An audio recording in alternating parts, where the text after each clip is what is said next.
South ఇండియాలోనే అతి తక్కువ ధరలకి రత్నాలనందించే ఏకైక సంస్థ 6JVR. నీ సాంగ్ ఇంత పెద్ద హిట్ అయింది కదా, Yeah. Kannada cinema, Kannada hero ఇవన్నీ పక్కన పెడితే తెలుగు హీరోస్ మంచి కాంప్లిమెంట్ ఇచ్చి ఒక మెసేజ్ చేసి ఇచ్చారండి పిచ్చెక్కిచ్చావు, నెక్స్ట్ మనం చేద్దాం అన్న హీరో ఉన్నాడా? ఇచ్చారండి ఎవరు? నాకు నితిన్ సార్ దగ్గర నుండి మంచి రెస్పాన్స్ వచ్చింది. ఇంకా?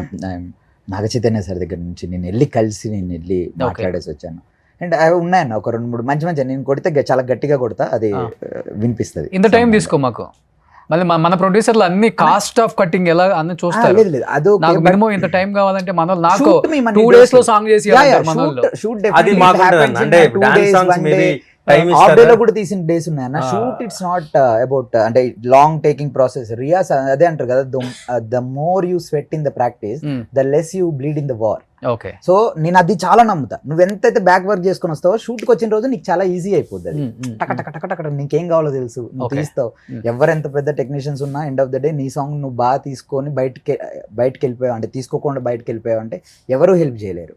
నువ్వు నీ సాంగ్ ఏదైతే ఉందో దాన్ని నువ్వు సినిమాకి 100% నీ మైండ్, నీ టెన్షన్స్ అన్ని పక్కకు పెట్టి నీ టీంతో, నీకు పనిచేసే వాళ్ళతో మంచిగా ఆ పనిని మంచిగా చేసుకొని నువ్వు బయటకు వెళ్తేనే you will be on safe side. Okay, otherwise cinema అన్న, వీఆర్ లివింగ్ ఇన్ సినిమా.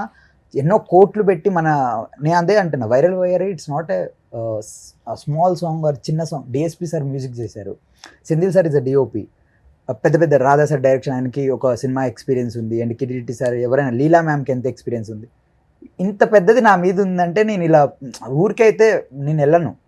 నాకేదో ఎంతో బ్యాక్ వర్క్ ప్రిపేర్డ్ అయ్యి, but end of the day సెట్స్లలో మేము షూట్ చేసింది చాలా తక్కువ డేస్ ఉంది. ఓకే, చాలా తక్కువ డేస్లోనే అది అయిపోయింది. Leela ma'am comfortable dates and Kireeti sir వాళ్ళవి.